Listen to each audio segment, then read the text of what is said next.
Christian, lass uns noch mal ein bisschen über die Technik der Anlage hier sprechen.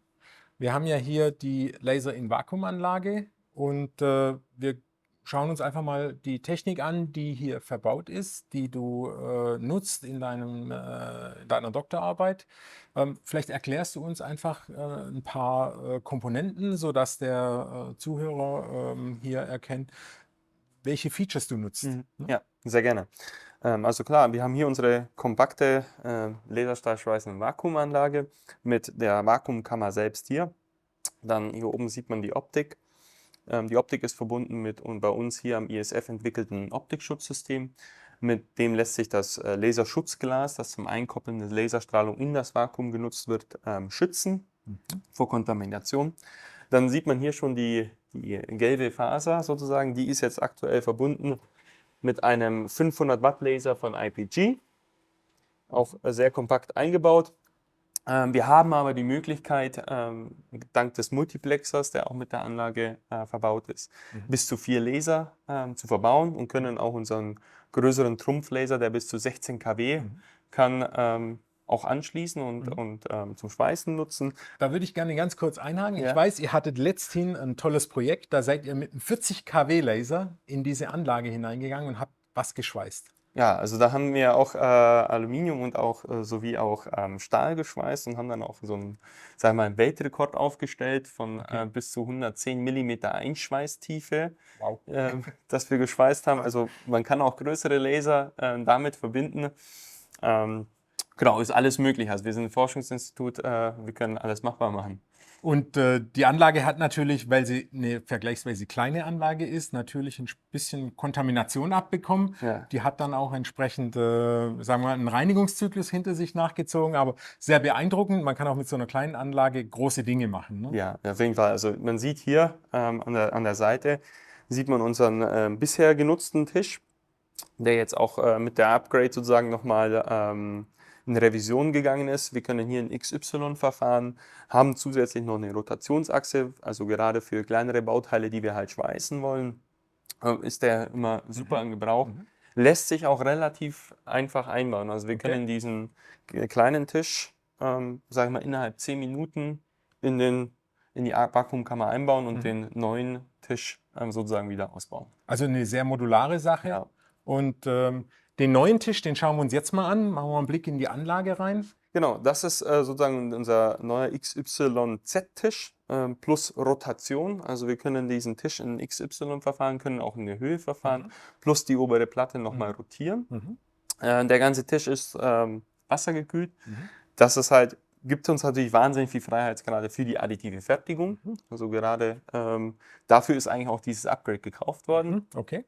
Und genau, wie ich auch schon erwähnt habe, dieser Tisch lässt sich sehr, sehr einfach durch 4 Schrauben lösen, unten den Hauptstecker ausstecken sozusagen und dann rausnehmen und sprechen den neuen wieder rein. Wenn du sagst additive Fertigung, dann bedeutet das zum Beispiel eben den Laser und einen Draht in einem Fokuspunkt zu halten, eben dann eben Material aufzubringen Ja.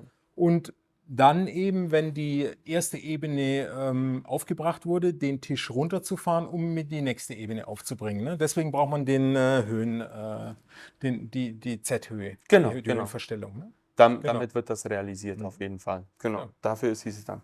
Wir haben noch zusätzlich, gerade weil wir ja auch im Vakuum fertigen wollen, beziehungsweise auch im Vakuum schmeißen, haben wir jetzt zusätzlich noch, wenn man das hier sieht, ein Restsauerstoffmessgerät anbringen lassen und ist auch mittlerweile integriert in dieser Anlage.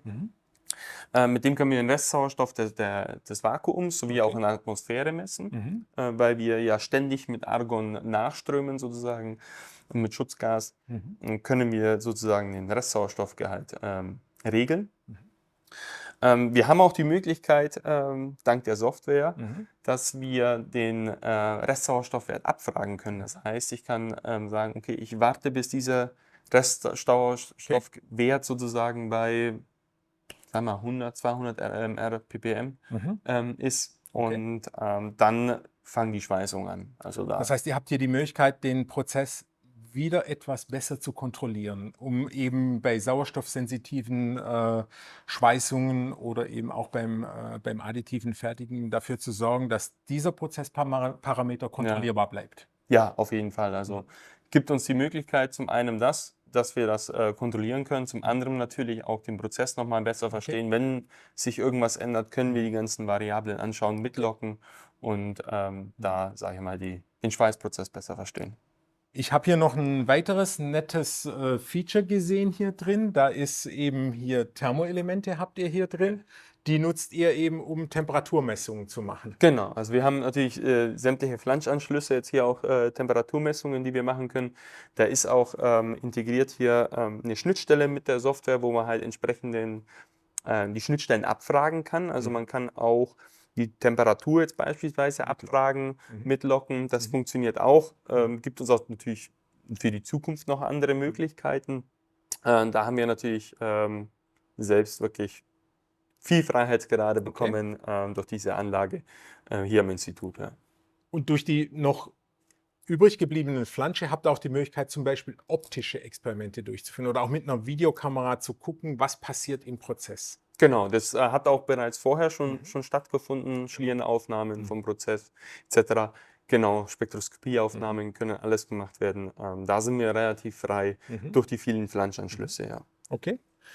Genau, ansonsten gibt es, glaube ich, nicht viel noch zu dieser Anlage zu sagen. Es ist natürlich sehr kompakt und Vorteil natürlich auch, dadurch, dass es eine Kammer ist es eine Laserschutzklasse 1 eigentlich. Genau. Dadurch natürlich, dass die Laserstrahlquellen ihren Pilotlaser der Laserstrahlklasse 2 haben. Sobald Ist die natürlich. Maschine als Klasse 2 klassifiziert. Genau, sobald ich die Türe aufmache. Und der Laser selbst, typischerweise ein Schweißlaser, hat immer Laserklasse 4 aufgrund seiner Leistung. Aber durch die Einhausung und durch das Schutzkonzept ist eben die gesamte Anlage so, dass man die eben als Laser der Klasse 1 respektive 2a betreiben kann. Ja, genau. Christian, dann würde ich dir herzlichen Dank sagen für die Zeit, die du uns zur Verfügung gestellt hast und wünsche euch alles Gute bei euren weiteren Forschungen und ja, Vielen toi Dank. toi toi. Dankeschön.